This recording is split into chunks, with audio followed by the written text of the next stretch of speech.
ये आपका गाना मलंग बॉलीवुड की फिल्म मलंग तक कैसे पहुंचा? अच्छा, मैं आपको स्टार्ट से बताता हूँ। वैसे हम शुरू से सूफी म्यूज़िक करते हैं बहुत। हमारा पहला ट्रैक था बंदया, वो मोहित भाई को बहुत पसंद है शुरू से, लेकिन वो है ऐसा टॉपिक वो यूज़ नहीं कर सके, तो हमने बोल भी बनाया साल पहले। तो Adnan was in contact with Mohit भाई, वैसे बादशाह तोरी, तो इसने ऐसे सेंड किया गाना कि यार मोहित सुनो गाना ये। तो मीनवाइल वो जा ही रहे थे किसी प्रोड्यूसर पे गाना सुनने अपना टाइटल ट्रैक के लिए, तो ही सेड कि यार ये गाना लॉक करो, ये गाना मैं मूवी में लूँगा फॉर द OST। ये एक साल पहले की साल बात। पहले की बात है। तो दिस इज वो उस वक्त चीज़ें बहुत बेहतर थी पाकिस्तान और इंडिया के दरमियान में। और हमारे जो खान साहब हैं, वज़ीर आज़म साहब, वो भी काफ़ी कोशिश कर रहे थे कि चीज़ें बेहतरी की तरफ जाएं। तो उसके बाद पुलवामा अटैक हुआ, एयर स्ट्राइक्स हुई, तो उसके बाद चीज़ें थोड़ी सी पीछे होना शुरू हो गई। और फिर लेकिन वो पूरे साल उस पर काम कर रहे थे, उस गाने के ऊपर। उन्होंने पूरा बैकग्राउंड और पूरे जो फिल्म के ये मेन सीक्वेंस, जितने भी सीक्वेंस थे, फाइट सीक्वेंस थे, उन पे लगना था, not in the background exactly. तो ये टाइटल ट्रैक था मलंग का, जैसे कि आपको पता है फिल्म का नाम भी मलंग है। तो उसके बाद जब उन्होंने पूरी फिल्म काट ली तो उनको गाना ड्रॉप करना पड़ा। एक दिन की कॉल आई, उन्होंने कहा कि यार हम लोगों को इजाज़त नहीं है, टी सीरीज़ को जो भी है परमिशन नहीं मिली कि आप पाकिस्तानी गाना रिलीज़ करें, क्योंकि हालात ऐसे थे दोनों तरफ से। तो उसके बाद कुछ अरसे बाद जब पूरी फिल्म मेरे ख्याल में एडिट हो के चेंजेस वेंजेस करके चली गई, प्रीमियर पे गई, तो जो उनका कैमरा में जो होते हैं हेड, हम लोग, मेरे ख्याल में नाम नहीं लेना चाहिए, लेकिन उन्होंने कहा कि आप लोगों ने वो गाना क्यों निकाला। तो कैमरा इंडिया की बात कर, इंडिया की बात कर, Indian sensor board Indian sensor board की बात करो, इंडियन सेंसर बोर्ड की बात करो। हाँ, सेंसर बोर्ड का हिस्सा है ना वो। तो उन्होंने कहा आपने गाना क्यों निकाला, तो वो आप गाना डालें, तो हम लोग इसको मैनेज कर लेंगे गवर्नमेंट लेवल पे जिस तरह भी होता है। तो खैर वो 7 फ़रवरी को फिल्म रिलीज़ थी, 6 फ़रवरी को हमारा एक बेसिक कॉन्ट्रैक्ट साइन हुआ और वो गाना फिल्म में चला गया। साइन कैसे हुआ कॉन्ट्रैक्ट? थ्रू ईमेल्स, क्योंकि कॉन्ट्रैक्ट साइनिंग तो चल रही थी ना काफ़ी अर्से से, पेमेंट्स भी डिसाइड हो चुकी थी, हर चीज़ फाइनलाइज थी, बस पॉइंट था कि रिलीज़ करना है कि नहीं करना। नहीं, but they actually dropped it 2 months. हाँ, उन्होंने कहा कि भाई बहुत मुश्किल हो रहा है। फिर जब ये बात हुई सारी, अक्सर अभी आपने भी क्वेश्चन किया क्रेडिट्स क्यों नहीं आए। क्रेडिट्स यही रीज़न थी, क्रेडिट्स उन्होंने कहा था कि वो फिल्म रिलीज़ करेंगे आफ्टर 2 वीक्स, गाना रिलीज़ करेंगे आफ्टर 2 वीक्स, बिकॉज वो देखना चाह रहे थे कि रिएक्शन क्या आता है, क्योंकि उन्होंने एक स्टेप उठाया और इधर से हम भी थोड़ा सा डरे हुए थे कि पाकिस्तानी अवाम, आपको पता है, लेबल ही ना लगा दे कि ये एंटी नेशनल हैं, ये फिर इंडिया के पीछे चल पड़े हैं, ये ब्ला है ब्ला है ब्ला। हम तो देखो, काम जिस तरह एक रोज़ी रोटी कमाने वाला बाहर निकलता है, उसको पता है उसने रोज़ी रोटी कमानी है, रोज़ी रोटी भी है, साथ साथ मेरे ख्याल में पीस के लिए हमारा फ़र्ज़ बनता है उस साइड के लोगों का भी जो अच्छी सोच रखते हैं, और इस साइड के लोगों का भी। हमारे खान साहब ने जब एक स्टेप उठा ली, उन्होंने वो करतारपुर खोल दिया, तो मेरा नहीं ख्याल कि हमें उन्हीं को फॉलो करना चाहिए। हम जंग की बात तो नहीं करते, मोहब्बत की बात करते हैं हमेशा।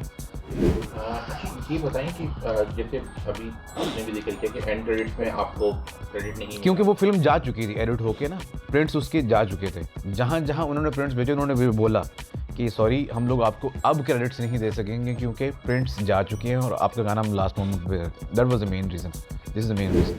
तो उन्होंने बताया कि गाना कब रिलीज होगा? हाँ, लेट्स सी, अभी दे आर प्लानिंग कि वो 2 हफ्ते तक, आज 2 हफ्ते कंप्लीट हो गए हैं, तो बात चल रही है, मतलब they are going to release a song. ऐसा कोई स्ट्रेटजी नहीं थी ये, सिर्फ 11th आवर पे अग्री हुआ था। हाँ, मतलब वो लगता है ऐसा है कि स्ट्रेटजी थी, उन्होंने गाना उठाया, यूज़ किया सारा कुछ, बट आई होप कि दे विल। ये बताएं कि आपने ये कुछ देखा है कि ये किन सीक्वेंस पे लगा या क्या लगा? कुछ आपको नहीं, पाकिस्तान में तो फिल्म लगी है काफ़ी। जो हमारे दोस्त हैं इंडिया में, मुंबई सिनेमा से काफ़ी वीडियोस बना के भेजे सिनेमास में कि वो काफ़ी प्रॉपर गाना आया हुआ है, 2-4 शॉट्स हैं बड़े, उस पर आया हुआ है। It was the main track. Opening sequence जो है आदित्य का, फाइटिंग सीक्वेंस जेल में कोई, उस पर ट्रैक खुलता है ये वाला, फिर और स्टेडियम में यूज़ होता है काफ़ी। नहीं, मतलब पूरी फिल्म में गाना, बस फिल्म शुरू ही इससे हो रही है और एंड भी इस पे हो रही है। तो आगे का क्या प्लान है इंडिया के हवाले से? कुछ मजीद ऑफर? इंडिया के हवाले से देखें, इंडिया के हवाले से तो कोई प्लान नहीं है, आप प्लान नहीं कर सकते इंडिया के हवाले से, कभी भी कुछ हो सकता है, ये तो आपको भी पता है। बट हम लोग यही चाहेंगे कि साल 2 साल में काम तो हमारा ये प्लान है, बस हम हो काम करते हैं। दोनों कंट्रीज़ के बीच में काम होना चाहिए। आप भी इस इंडस्ट्री का हिस्सा हो, आपको पता है कि पाकिस्तान के लिए कितना ज़रूरी है, हमारे सिनेमास के लिए कितना ज़रूरी है, हमारे आर्टिस्ट के लिए, हमारे आर्टिस्ट के लिए कितना ज़रूरी है। और दूसरी, जब तक कल्चर हम लोग शेयर करते रहेंगे, ये हमारे लिए ज़्यादा ज़रूरी है। एज फिल्म इंडस्ट्री की बात करूँगा, we trying to build our film industry. जब से ये फिल्म बैन हुई है, आपको पता है कि एक जो सिनेमाज में लोगों का रुझान कम हुआ है, तो वो बिज़नेस के पॉइंट ऑफ व्यू से भी देखना चाहिए। और बाकी रही पाकिस्तानी फिल्म इंडस्ट्री, अल्लाह करे कि उसको तरक्की मिले, लेकिन मैं आई एम पॉजिटिव, थोड़ा सा पॉजिटिव भी हूँ, थोड़ा सा नेगेटिव भी हूँ, लेकिन मैं क्योंकि जिनके साथ काम किया है, फिल्म इज़ नो वेयर, तो लेट्स सी, अल्लाह खैर करे। अच्छा, आखिरी सवाल ये कि आपके ख्याल में पाकिस्तान और भारत के मुल्कों के लोगों को या हुकूमतों को, this specific interview for Pakistan and Bharat thing, nothing, Pakistan के और भारत के लोगों को म्यूज़िक किस तरह करीब ला सकती है एक दूसरे के? यार मौसीकी तो करीब लाते, अब देखो ना, बोलू किया हम लोगों ने, हम लोग मोहित के साथ थ्रू कॉन्टैक्ट में, we have friends over there, मेरे दोस्त हैं, रब्बी के दोस्त हैं, रब्बी के तो क्रश भी है। अच्छा, तो खैर द प्रॉब्लम इज़ कि हम लोग तो काम कर रहे हैं अंदर खाते, मतलब लोग आपस में बातें भी करते हैं, मोहब्बतें भी करते हैं, शादियां भी हो रही हैं लोगों की इंडिया में, ठीक है। नहीं, देखो म्यूज़िक के बारे में, म्यूज़िक कैसे करीब ला सकता है दोनों? म्यूज़िक जब होगा तो करीब लाना शुरू होगा। अभी हम लोगों ने कोशिश की, एक छोटी सी कोशिश की है, तो थिंग्स वर पॉजिटिव। मैं डरा हुआ था। ये जो बोलू, हमें जो कॉल्स आई ना मूवी रिलीज़ के बाद, उन्होंने सब ने कमेंट किया काश हम लोग इकट्ठा मिलकर काम करते। मैं डरा हुआ था। बंदे ने बात की है, इवन जो हमने नेस्कैफे पे रिलीज़ किया था, उसके नीचे कमेंट्स इंडियंस के देख लें, कोक स्टूडियो में देख लें, वो सब ये कहते हैं कि काश गालियाँ हम लोग नहीं थी, इकट्ठे काम करें। जो चीज़ मैं डरा हुआ था, मैंने कहा यार रब्बी ये जो है ना इंटरनेशनल का लेवल लग जाएगा हमारे ऊपर, तो वो चीज़ नहीं, मैं बड़ा हैरान था। इसका मतलब ये था कि दोनों साइड्स पे ये लोग ये चाह रहे हैं कि मोहब्बत की बात हो, अमन की बात हो, और नीचे पाकिस्तानी लोग आपस में बात कर रहे हैं। का कोई लेना देना भी नहीं है राइवलरी से, या ये कमेंट्स वर पॉजिटिव। चलिए, अब आखिर में बस वो गाना हमें सुना दें जो आपने फिल्म में जी आपका है, ताकि चूंकि हम फिल्म तो शायद पाकिस्तानी ना देख सके। मैं देख लेंगे, देखें यूट्यूब पे आ जाएगी। पाकिस्तानी ही बहुत अच्छा डाउनलोड भी।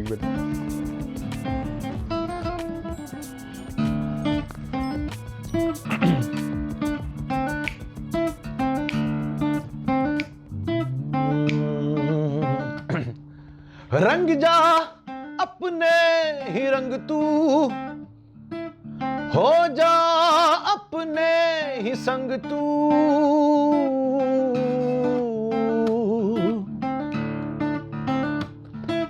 रंग जा अपने ही रंग तू, हो जा अपने ही संग तू, बना ले छोटी सी दुनिया, हो जा मलंग तू,